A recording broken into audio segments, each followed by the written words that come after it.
Everybody, welcome back to another video. So as you can tell by the title of this video, we're going to be doing a story time of how I got pregnant, all my life lessons, what I experienced, what I went through, and yada yada yada yada yada. Yeah, so anyway, get to like and subscribe to this channel and become part of my beautiful family that I just recently started. We're currently on the road to 100 subscribers.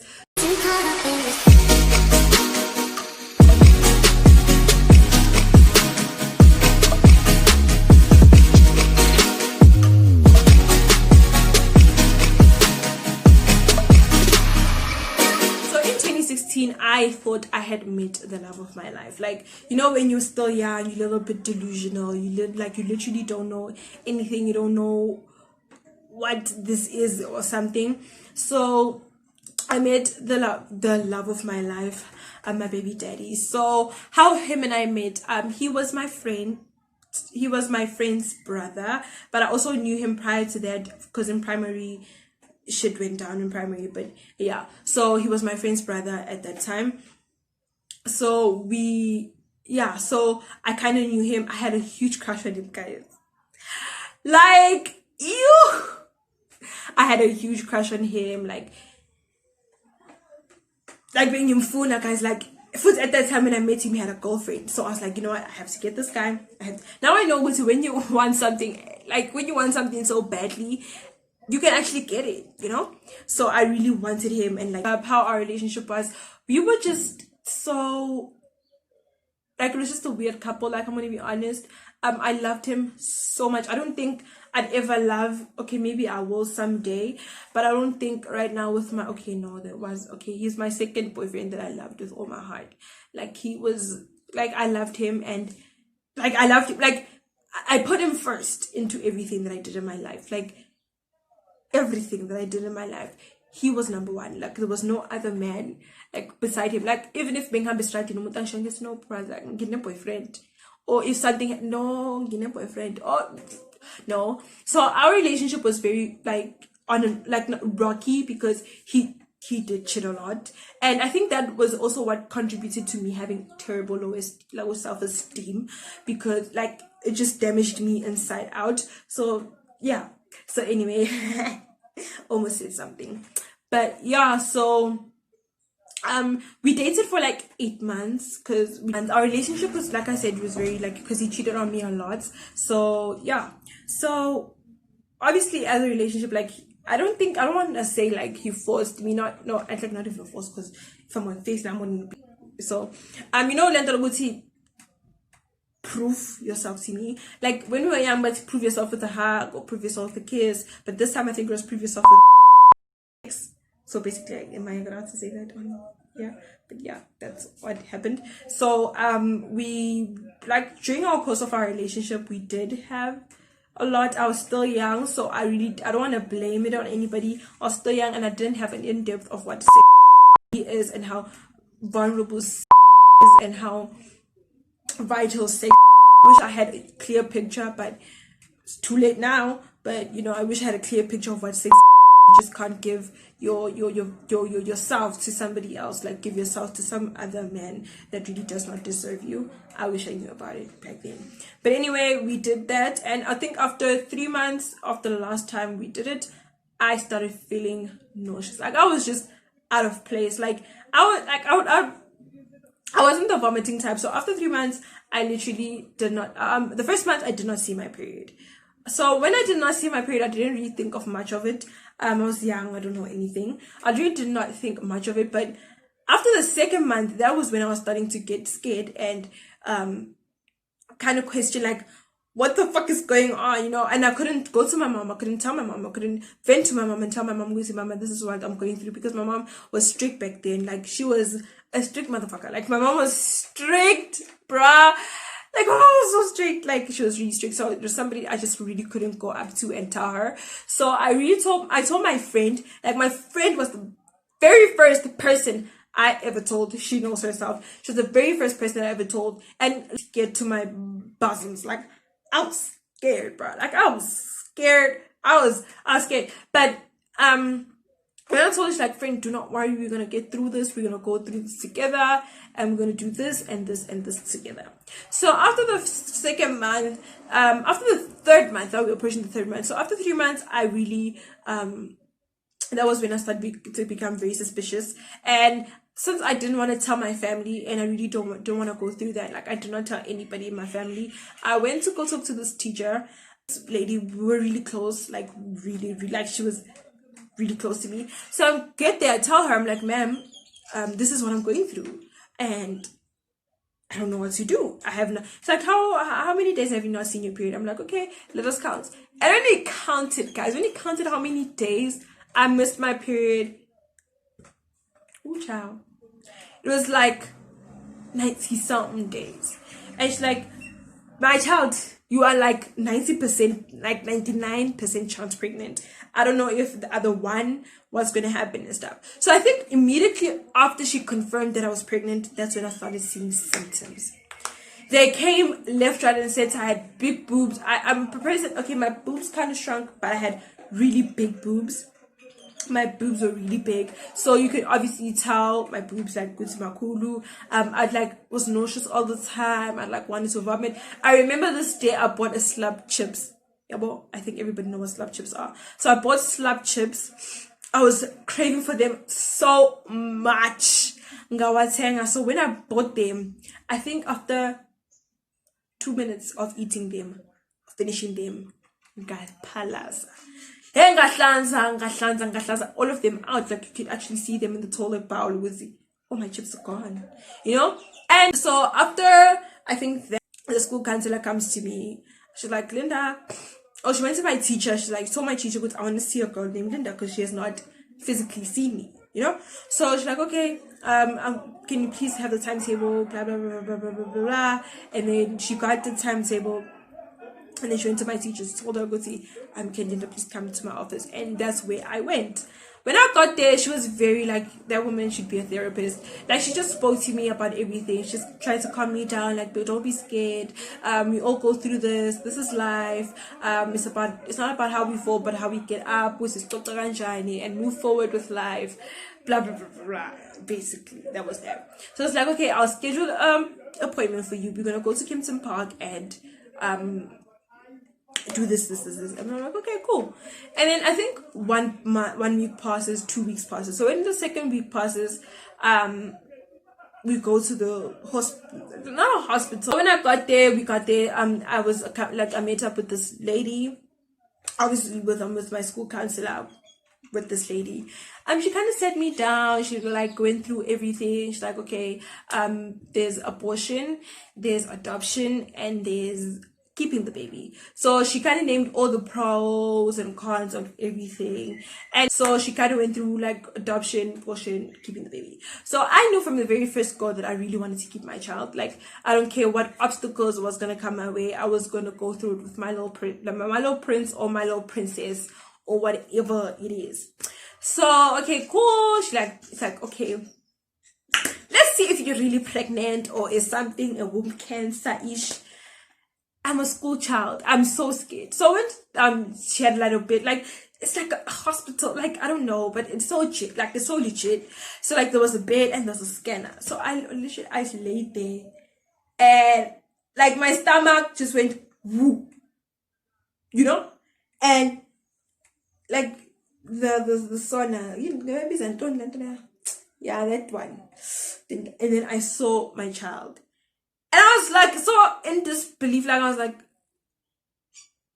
okay. And then she's kind of like, oh, look, oh, you know, she's like, so to soften you up. Like, oh my gosh, this, you know. And she's like, and then after seeing that, she kind of spoke to me again. So if you ever need anything or if you change your mind about something, please do contact me and stuff. So I was like, okay, cool, thank you. And then on our way home, on our way back to school, like the school counselor spoke to me, like she just like I said, that woman should just be a therapist. Like she should just go sit down and be a therapist and start an old practice because wow, she spoke to me. So when I got to school, my friends, I go to my friends and I tell them with what I saw and I show them a picture. And then when I showed my baby daddy, I'm like, like, we're gonna have a baby or like something. Like, that guy was not happy. Like, he was just like, can I talk to you? And then what really pissed me off was what he said after, can I talk to you? He was basically like, and I'm gonna say this. He was like, what are people gonna say, Linda, when I bring another human into this planet? What is my mom gonna say? What is who this is gonna say? What is this? I think that's why I hate Abantu syndrome so much, because of that situation. Like, he was all about, what are people gonna say, Linda? Linda, what are people gonna say? Linda, what are people gonna say? Linda, what are people gonna say? People. It was all about people. So, okay, cool. After getting a confirmation that I'm actually pregnant, I told my cousin from my dad's side. And now she did support me. I'm really glad that she did, honestly, After I told my cousin. So when I told my cousin, she was really supportive. Like, she was really, really, really supportive. And thank you to her. I thank you to her and stuff. So I told her, she's like, you can't keep the secret forever. You need to tell somebody. You need to tell the family. You need to tell this. You need to tell that. You need to tell this. So I'm like, okay, maybe I've reached that point. Oh, I think Ngayenza 2 months elapsed. Yeah, I think it was just... No, it was when I was 3 months pregnant. Yeah. I was 3 months pregnant when I decided to tell everybody, like tell my family, and that's what I did. So when I told my family, what happened was I messaged my aunt from my dad's side of the family, because she was the closest one I had. Not really closest, but the carefree one. Like, she was not uptight about anything. Like, she was just very carefree. Like, she's the aunt, we all have that aunt. So she was that to me, and I really told her. So what we did with me and my cousin, she was my fuzu, So what we did, we created a group chat with all three of us and my cousin. I'm like, no, I'm scared. Please tell her. So she created a group chat, and then she told my aunt. So my aunt's like, no, don't worry, don't stress yourself. We're gonna get through this. Now she did her part, and then she came. So when she came, let me tell you, when she came, it was a Saturday. I remember it was a Saturday. So when she came here, it was like because Bengi say my dad's side of my granny's house. So she came here. She decided to. She went inside and she told my dad's side of the family. So when she told my dad's side of the family, like it was very. Yeah, so they I would say they were sad, but I'm not sure, because you never know a person's intentions. So they kind of just asked me questions like, how long have you not seen your period? How this, how that, how this, how that. And when my other aunt came in, she's like, I saw you, born, and I believe her, because there was a time when she asked me, Linda, are you pregnant? Or she asked me, when last did you see your period? And I'm like, no, I last saw it last month, and I was lying. She's like, I knew you were lying, because I could tell that you were pregnant. And then cool. And then now it's time to tell my mother. I'm actually getting so scared about, like, literally talking about this. I don't know why, but I'm like really scared. I think I got bored with the situation. So when they told, now it's time to tell my mom. So when they told my mother, like I was really expecting her reaction. She cried. She cried a lot. She cried. She kept hitting me with things, like she couldn't believe that I was pregnant. Like she kept hitting me with things, like anything, like in Taitola, you fuck, in that, it was just like all of that shandies. Like, yeah, she just hit me with everything that she could. And I could totally understand, like, from now being a mother to you, and I am a mother to a girl, and now your child's coming in telling you she's pregnant. Like, I don't know how I'd react. But anyway, so that's how she reacted. She was going through like a lot, so she really kicked me. She kicked me out. So I lived with my granny for like, I think 4 months. I lived with her for a really long time, until my mom was alright, and I really wanted to come back home. Like, no cap, like I missed home. But anyway, no cap. So after then, like now it was time for me to start going through treatments, going through all of these processes, like getting your baby checked, like and stuff. So the first time that I initially went there, I went there with my aunt. She's the one that accompanied me, for me to get really familiar with the place, get familiar with the situation, to get familiar with this, with that, with this and that, And that's what I did. I got familiar with the situation, and then now it's time for me to actually go to the clinics by myself. I'm 16. It's like winter. It's dark. The clinic opens at 7, so you better make sure you get there. So to also puma earlier and go home earlier. I'm 16. I am like lapet corner it takes, and the distance that you actually have to walk to get to the clinic. Guys, I'm a girl. Ngesisu. Like ngiwan, you know? And at that period, like I don't know what I was going through my mind. I think I've always been that person, just Linda, just do it, like Linda, just do it, Linda, just do it, you know. And there were days where Uba Mnanwam would come fetch me, so I really appreciate that, because you know, would come fetch me, and like then we go buy food and stuff. Like shout out to them, like yeah, shout out to them. But either way, like Bengi one, like I was like alone. So now it's time for me to go tell the father of the side of the daddy's side. I don't know, it's long, but I have to go tell the baby daddy's family. So my aunt just bombarded me. It's like, girl, tomorrow we are going. Finish. Tell him we are coming tomorrow. That's what I did. And he was, you know, and I was like, okay, cool. I was really kind of expecting that from him, you know. So when we went to his house, he ran away. He was not there when we actually entered the house. So orange. He was not there when we actually entered the house. So I was kind of expected, because I really did expect it, but I was just like, okay, it is what it is. We move, you know. I've always had that mentality that we move. So like whenever I'd have fights with my baby daddy, like he'd always do something to just make me hate him. So I was late off school. I had to stay home for all those months watching my cousins go to school. I was at home, like home. You know how tiring it is to be inside the house?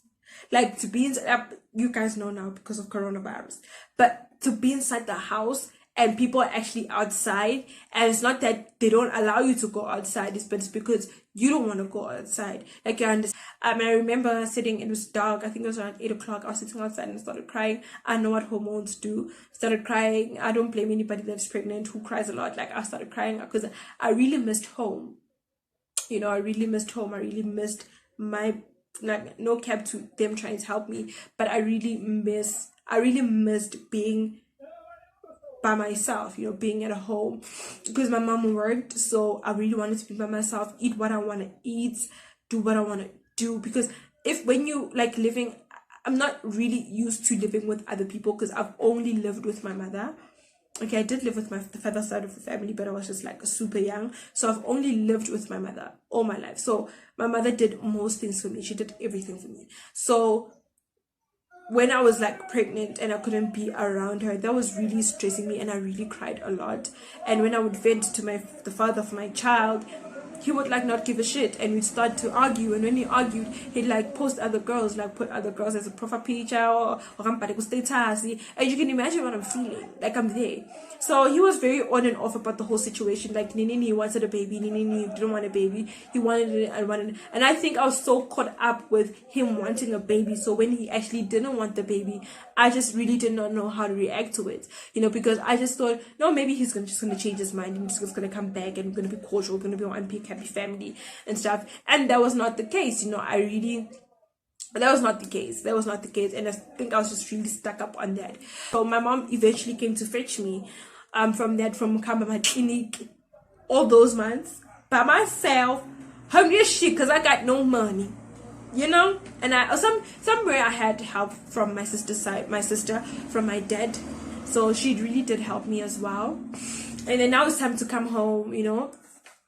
My mom really fetched me. Like the day she fetched me, the day after something happened, like I was alone at home, pregnant, and somebody decided to break inside my house. One, I literally had to, I was naked because they tried to put me back in.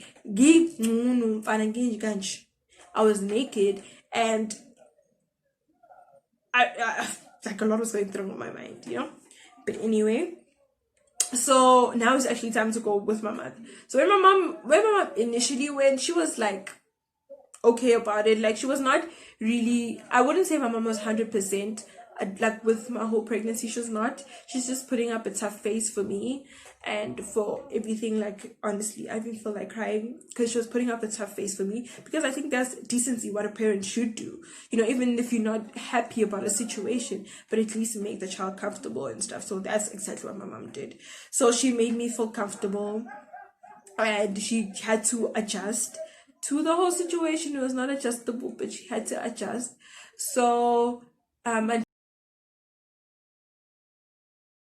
I was with my family.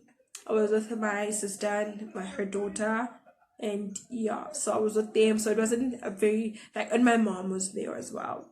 So it wasn't a very alone moment, and I'm really glad Guti wasn't alone, because if I'd gone through it alone, I don't think Guti I would have survived. So thank you guys for being in the delivery room with me when I was redoing that, because I know you guys are gonna watch the video. So you guys, thank you for being in the delivery. Like this thing just really sobered me up, because now I'm like all teary. I really want to cry. But yeah, so I was not alone in the delivery room. So immediately when I just gave birth, I went for my phone, and the pains. Like I really don't see myself having a second baby because of the pains.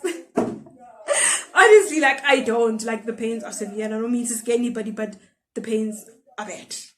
Horrible. Like bad. Literally. And then after immediately after I just gave birth, I took a pictures of my baby, and it was a girl. Okay, I knew that prior before giving birth. It was a girl. I already named her. Right. Oh, she said, "Look, guys, oh, this topic.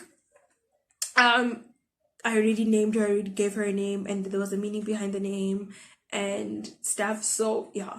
So she did like zero. Like throughout my pregnancy, this guy never gave a shit. Like he didn't care, and it did hurt me in the beginning, like in the beginning. But like I said, I'm a person, I have a we move mentality. I don't have time to sit back and cry and soak up my tears and stuff. We move. I have a responsibility now. I have somebody that's actually gonna look up to me when they are older. So there's really no time, Carl. Oh, live my life, and you know. So I went back to school in 2017 when I was 17. Went back to school, decided to this thought, you know, I really need to I really needed to get this I really need to get this paper, which is metric certificate. At least not because he's opening doors for me, but at least I don't want to be that mother who did not finish her matric because she gave birth. You know, I really, and when I went back to high school, like I went back with the go get it moment. Like I was just get it. Hence, I also really did not participate in relationships back then. Like I was just not into a fan of relationships. Like I'm now, I'm not a fan of relationships. So yeah, it just took a lot.